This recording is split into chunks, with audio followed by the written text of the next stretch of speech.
Mari kita mulai dengan berdoa terlebih dahulu agar dalam pembelajaran ini mendapatkan hikmah dan ridha Allah Subhanahu wa taala. Berdoa mulai. Bismillahirrahmanirrahim. Berdoa selesai. Baiklah, saya akan cek dulu presensinya hari ini sesuai dengan nama saya panggil satu-satu. Muhammad Ibnu Hasim. Hadir. Pak Nur Rozi. Hadir, Ibu. Wika Winda. Hadirah.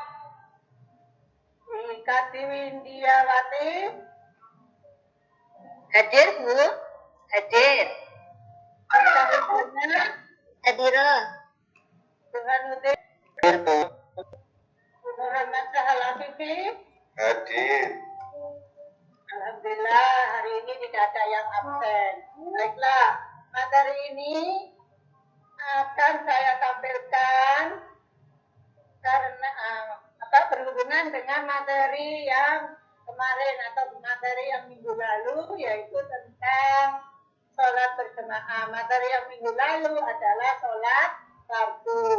Masih ingatkah kalian tentang sholat fardu? Apa itu sholat fardu? Sholat wajib. Apa? Sholat wajib. Ya, sholat wajib boleh. Ketentuan waktu sholat fardu masih ingatkah? Ayo Burhanuddin. Ya.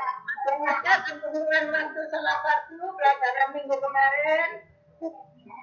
Tidak ingat, Bu. Saya nggak masuk kemarin. Oh iya, sama lupa. Pas sakit itu kemarin apa ya? Iya, kemarin sakit, Bu, saya. Oh, kenapa enggak izin Burhanuddin? Oh, sedang main kemarin. Oh, Iya. harusnya kalau tidak masuk, sampai izin dulu. Atau ke wali kelas atau ke guru bidan, boleh. Ya, yang lain juga diperhatikan. Kalau tidak izin, tidak masuk harus izin. Baiklah, sebelum kita lanjutkan, saya tampilkan kompetensi dasar pada materi sholat berjamaah hari ini. Bentar.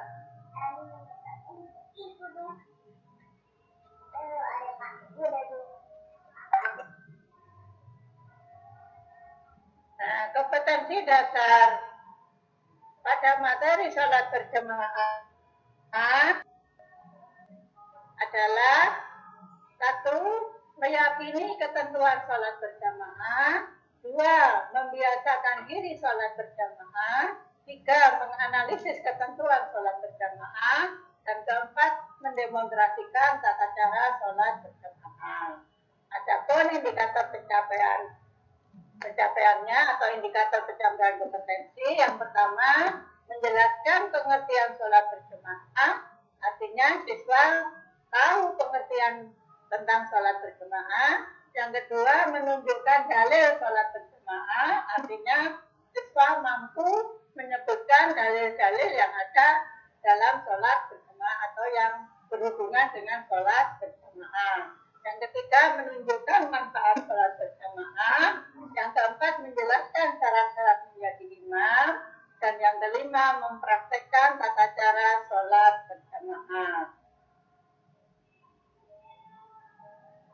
Kemudian, adapun tujuan pembelajaran pada materi sholat berjamaah, yang pertama adalah setelah mengikuti bimbingan sholat berjamaah melalui drama, peserta didik dapat memahami arti sholat berjamaah dengan jelas.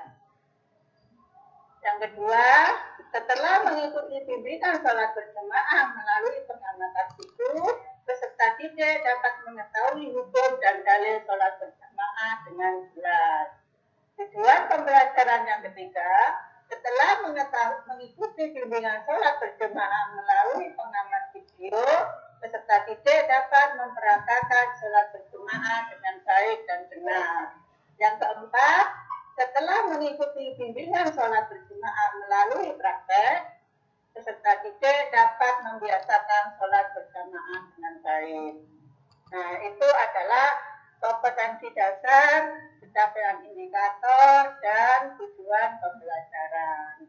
Berikutnya, materi pembelajarannya adalah pertama, pengertian sholat jamaah.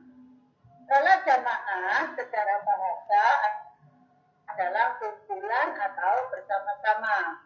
Menurut istilah, sholat jamaah adalah sholat yang dilakukan secara bersama-sama oleh dua orang atau lebih secara bersama-sama, yang salah satunya menjadi imam, sedangkan lainnya menjadi makmum.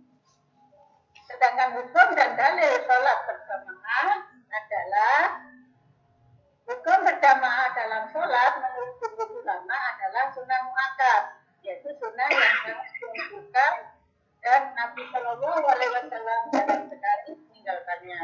Hal itu sesuai dengan hadis riwayat Muslim yang artinya dari Ibnu Umar bahwasanya Rasulullah Shallallahu Alaihi Wasallam bersabda, sholat berjamaah itu lebih utama daripada sholat sendirian sebanyak 27 derajat. Walaupun sebagian ulama menyebutkan bahwa hukumnya adalah fardu ain, sehingga orang yang tidak ikut sholat berjamaah berdosa. Ada yang mengatakan sholat jamaah itu adalah fardu kifayah, sehingga bila sudah ada sholat jamaah, hukumlah kewajiban orang lain untuk harus sholat berjamaah. Ada juga yang mengatakan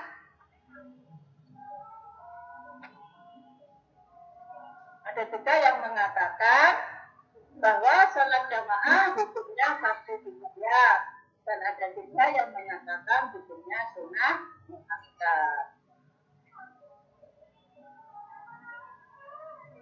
Adapun dalilnya yang berkaitan dengan sholat berjamaah adalah surah Al-Baqarah ayat 45, ayat 43 yang berbunyi aqimus sholata wa atuz zakata warka'u ma'ar rakiin.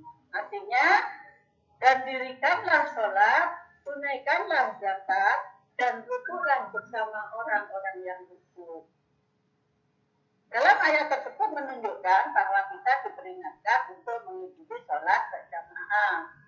Selanjutnya, kita baca surat An-Nisa ayat 122 yang artinya 102 yang artinya, dan apabila engkau Muhammad berada di tengah-tengah mereka, lalu engkau hendak melaksanakan sholat bersama mereka.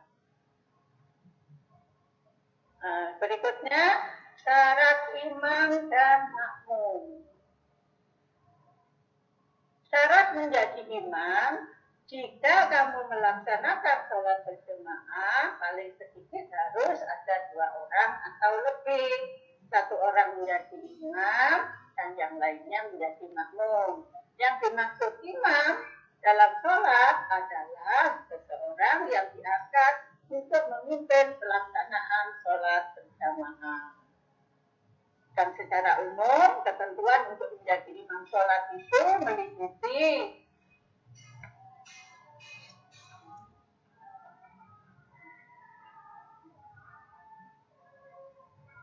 imam hendaklah orang yang lebih tahu dalam ilmu agamanya. Yaitu imam hendaklah orang yang lebih fasih bacaan Al-Qur'annya dan banyak hafalannya. Jika tidak fasih dalam bacaan Al-Quran dan banyak hafalannya, kalau di dalam melaksanakan sholat berjamaah ada yang lebih fasih, maka dialah yang wajib menjadi imam. Kemudian imam hendaklah orang yang lebih tua umurnya dan baik penampilannya. Kalian sudah tahu makna dari orang yang lebih tua umurnya dan baik penampilannya. Yang ketiga, imam hendaklah berdiri di depan makmum. Jadi letak imam atau kedudukan imam atau tempatnya imam itu ada di depan makmum. Sedangkan imam hendaklah orang yang berakhlak mulia, artinya berakhlak karimah.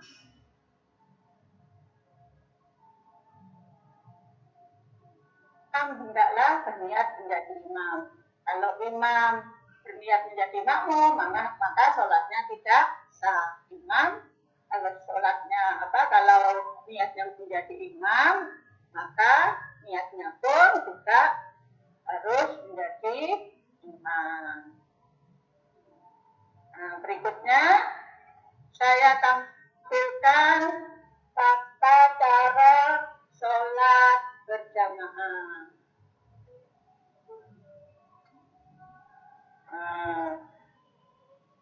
Anak-anak semuanya, saya tampilkan gambar seperti ini. Coba diamati, ditelaah, dan kemudian dievaluasi. Yang saya tampilkan yang pertama adalah gambar orang berangkat ke masjid.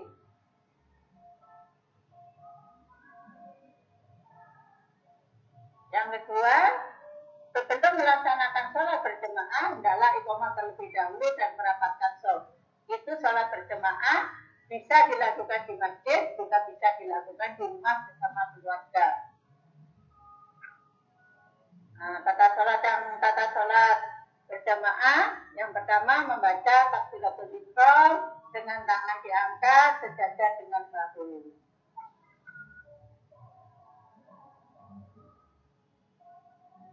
Kemudian tangan ditaruh di atas pusat dan di bawah dada.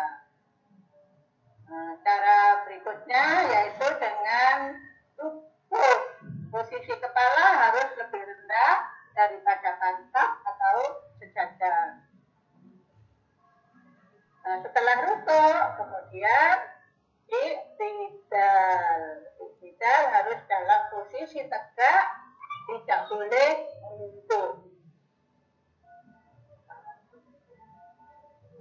Kemudian sujud. Anggota yang harus ditempatkan ke tempat sujud adalah kening, hidung, kedua telapak tangan, kedua lutut, jari-jari dua kaki dihadapkan ke kiblat. Kemudian duduk di antara dua sujud yang disebut dengan duduk iftirosh.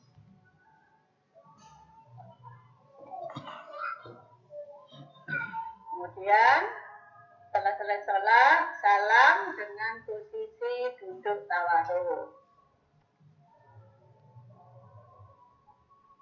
Nah, setelah sholat selesai, jangan lupa berdoa setelah sholat.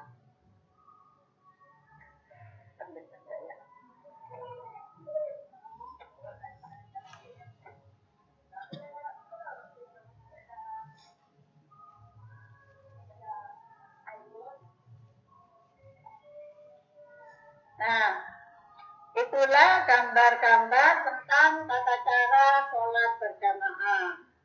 Kalian semua bisa menyimpulkan atau bisa mengamati bagaimana tata cara yang benar melaksanakan sholat berjamaah. Nah, dari pembelajaran ini atau dari gambar tersebut, apakah ada yang bisa menyimpulkan dari gambar yang saya sajikan tadi? Ada enggak, anak-anak? Bisa Bu, saya. Ya, coba Bang. Dari gambar yang saya amati tadi, bahwa sholat itu dimulai dari takbiratul ihram dan diakhiri dengan salam. Iya, pintar. 100 untuk Ibu Hasim. Nanti pulangnya tak kasih nanti ya. Ya, dari materi yang saya ajarkan ini bisa kita simpulkan bahwa bagaimana arti atau definisi sholat berjamaah.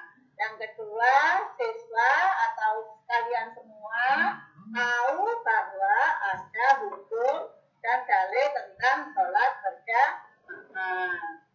Dan kemudian ada yang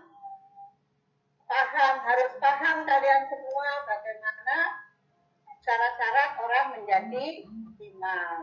Dan berikutnya nanti setelah ini selesai, sampean semua atau kalian semua, saya ajak ke ruang musola untuk mempraktekkan tata cara sholat berjamaah. Supaya apa? Supaya sampean melaksanakan sholat berjamaah, tata caranya bisa dilaksanakan dengan baik dan benar. Nah, ada pertanyaan hari ini untuk materi ini sholat berjamaah? Ada pertanyaan anak-anak? Sudah paham semua? Sudah Bu. Sudah Bu, paham. Alhamdulillah. Pembelajaran hari ini saya cukupkan sekian. Sampai ketemu nanti minggu depan dengan pelajaran selanjutnya. Itu tentang mengingatkan makmum masbuk, ya, mengingatkan imam yang lupa, menjadi makmum masbuk dan menjadi makmum. Nah, alhamdulillah untuk hari ini kita cukupkan sekian. Kalau tidak ada pertanyaan, saya akhiri. Wassalamualaikum warahmatullahi wabarakatuh. Waalaikumsalam.